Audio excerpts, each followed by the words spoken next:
আমি MA pass. Shani করেন? হ্যাঁ হ্যাঁ। না না না, মানে পাইনি চাকরি। জেনারেল লাইনে পড়াশোনার জন্য সরকারি চাকরি চেষ্টা করেছিলাম, হয়নি। তাই ক্ষেত্র হোক, কর্মক্ষেত্র হোক, ওয়েস্ট বেঙ্গলে তো কর্মক্ষেত্র নেই, কর্মক্ষেত্রটা হোক। আপনি কিছু করেন, অন্য কোনো কাজ করেন বা এখন?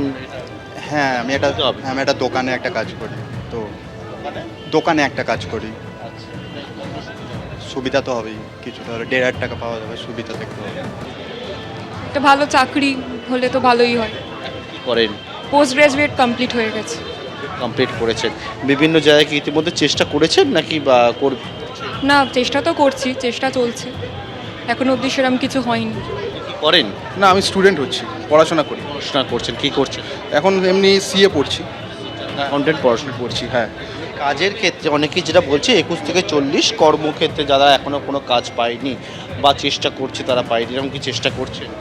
চেষ্টা তো করছি, হ্যাঁ, কিন্তু তার সাথে সাথে অ্যাকচুয়ালি ব্যাপারটা কি হচ্ছে কি, আমাদের তো এমনি নিজেদের একটা পার্সোনাল খরচা বিলঙ্গিংস তো থাকে। তো সেটা কভার আপ দেওয়ার জন্য গভর্নমেন্ট কিছু কিছু ব্যাকআপ দিচ্ছে, তো সেটাই আমরা অ্যাপ্লাই এখানে করছি। ওভারঅল এটাই হচ্ছে ব্যাপারটা। সরকারের পক্ষ থেকে যেটা জানানো হয়েছে, একমাত্র স্কলারশিপ ছাড়া, স্কলারশিপের টাকা পেলে তবে, স্কলারশিপ ছাড়া অন্যান্য যে ভাতা রাজ্য সরকারের রয়েছে সেই ধরনের কোনো ভাতা পেলে তারা কিন্তু গ্রাহ্য হবেন না। একমাত্র স্কলারশিপের যদি কেউ টাকা পেয়ে থাকেন তার সেক্ষেত্রে গ্রাহ্য হবে, আর অন্য যে ভাতা রাজ্য সরকারের রয়েছে সেই ভাতা যদি পান তাহলে কিন্তু তারা কিন্তু এই টাকা পাবেন না। সকাল থেকে দেখতে পাচ্ছি যত বেলা গড়িয়েছে এখন লাইনটা দীর্ঘ হয়ে গেছে। আমরা সকালে যখন এসেছিলাম তখন দেখেছিলাম কয়েকশো যুবক যুবতী এখানে ছিলেন, কিন্তু এই মুহূর্তে একটা দীর্ঘ লাইন পড়ে গিয়েছে। এবং এই যে কাউন্টার, এইটা হচ্ছে রেজিস্ট্রেশনের কাউন্টার, এখান থেকে ফর্ম নেওয়া হচ্ছে। এই যে 21 থেকে 40 বছরের যারা বেকার যুবক যুবতী আছে তারা মাধ্যমিক পাশের অ্যাডমিট কার্ড এবং তাদের যে সার্টিফিকেট সেইটা নিয়ে এসে এখান থেকে ফর্ম সংগ্রহ করছেন। এবং ভিডিও যেটা জানাচ্ছেন যে আগামী দিনে, যেহেতু আজকের ব্যাপক ভিড় রয়েছে, আগামী কাল থেকে এই যে 7টা পঞ্চায়েত এলাকা রয়েছে নামখানা ব্লকে, প্রতিটি পঞ্চায়েতের জন্য আলাদা আলাদা কিন্তু কাউন্টার খোলা হবে। আমরা কয়েকজন যুবকের সাথে কথা বলে নেবো। আপনি কি পাস? Graduation pass. গ্র্যাজুয়েশন কি subject? History honours. History honours.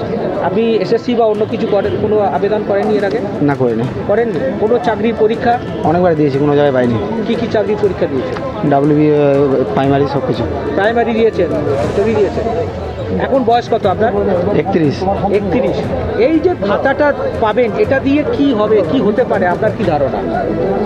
ধারণা কি কতটুকু, মোবাইল রিচার্জ, ওই যে সাধারণ যেগুলো হয় সেগুলোই হবে, এছাড়া কিছু নেই।